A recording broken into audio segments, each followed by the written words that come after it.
How to build an emergency fund quickly. Welcome back to my channel for personal finance and money matters.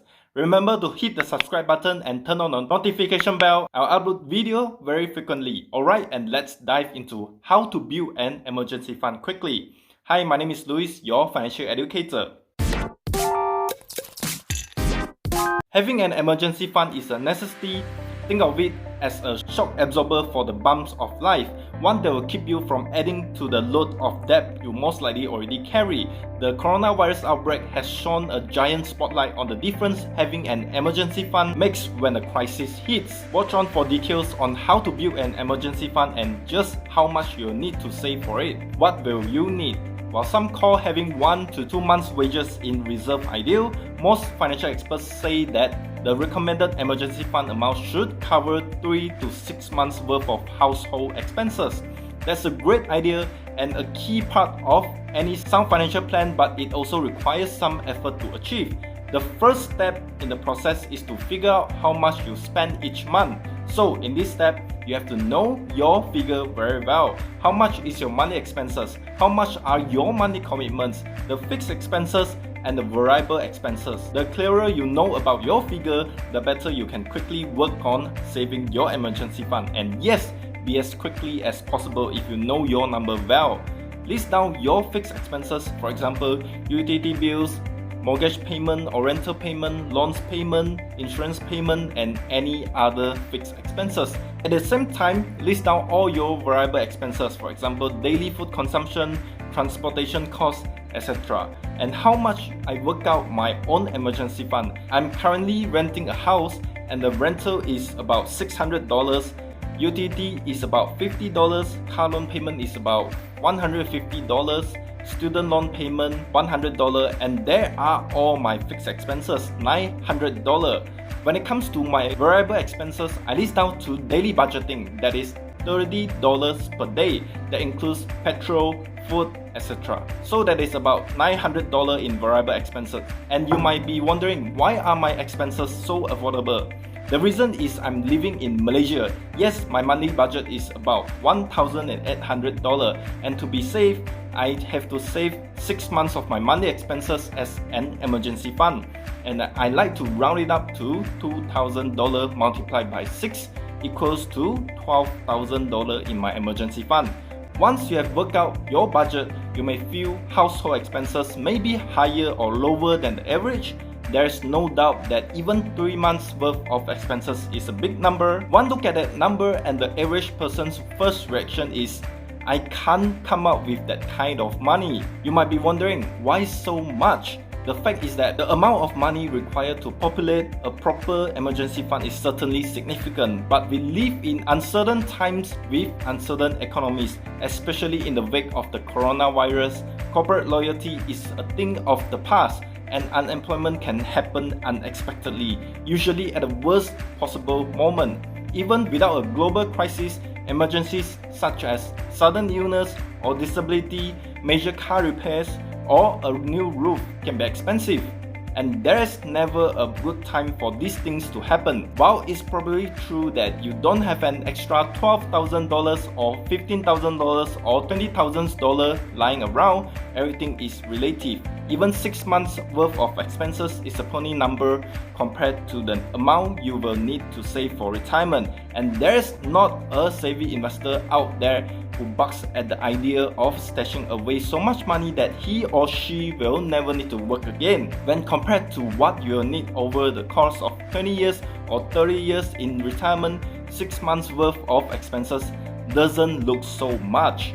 The key is, though the amount of money needed in your fund may seem daunting at first, remember it is a drop in the bucket compared with the amount you have to save for retirement. Then now it is time to crunch the number. How are we going to achieve the emergency fund saving? If you can't do it for 6 months, then start with 1 month, 3 months, and eventually to 6 months. If your monthly expenses is $3,000, then you can start saving for a 1 month emergency fund first. The key is to start. Otherwise, you might think $18,000 is too far away and you might not want to start at all. To save $3,000 as an emergency fund, it is much easier than $18,000. Work out the number and maybe start to save $500 every month. Live frugally, or otherwise, if you do not want to live frugally, then work on side hustles that earn you extra $500 or $1,000 or even $2,000 a month. Then remember to not overspend the money you earn from side hustles. Put it aside for an emergency fund. If you can put aside $1,000 a month, then it means you can achieve your 1 month emergency fund goal in 3 months. Then slowly work for 2 months, 3 months, then eventually to 6 months. You will then love the process of saving for your emergency fund. The point is, you have less financial stress when it comes to sudden financial needs, be it medical expenses, be it some really emergency situations happen, for example losing jobs, changing jobs, starting new business, etc.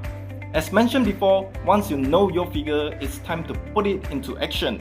Buying a less expensive car the next time you're shopping for auto, and downgrading your cell phone service are 2 easy ways to come up with some cash to fund your savings plan. Skipping that 2 weeks vacation, cutting down on the amount you spend dining out, and saving your next raise or bonus are also achievable methods of adding to your emergency fund. The key is to add to the fund at regular intervals. Ideally, you should treat it like any other recurring bill you must pay each month. Dedicate the appropriate amount from your paycheck and set it aside. While most people have no qualms about regular spending enormous amounts of money to credit card companies, they balk at the idea of paying themselves first. Change that equation. If you are among the many investors who don't have a rainy day fund stashed away in case of emergencies, there's no time like the present to start saving. Even if you don't have the fortitude to address the project with a dedicated savings program, you can start simple. Take the change out of your pockets at the end of the day and put it in a jar. You could also eat at home instead of dining out and tip yourself by adding a few bucks to your emergency fund. If you get cash back on your credit cards or just paid off a big debt such as a personal loan or a car loan, put that newfound money into your fund. If you get a tax refund, deposit the check into your fund. If you manage to dedicate just $5 per day to your effort, you have $1,825 at the end of the year. That's $9,125 in just 5 years. Where to put the money from the emergency fund? Money market funds and high interest savings accounts are 2 good places to park your emergency fund. You need safe, liquid options so that your money is accessible in times of need. These choices make it harder for you to dip into it. Face it, you'll be tempted to from time to time, and you'll also earn a bit of return on the money. The bottom line is, view your emergency fund like an insurance policy. Once you have it, guard it carefully. It's not a piggy bank. You shouldn't use it for incidental expenses. In fact, as your salary rises, be sure to up the amount to match your new situation. Use the fund only in the event of an emergency and spend it carefully when you do need to draw on it. Remember, once that money is spent, it always takes much longer than anticipated to replace it. Start now and save whatever you can. Even if it isn't much, having an emergency fund gives you a better shot at weathering a crisis without running up a credit card balance or taking out a personal loan.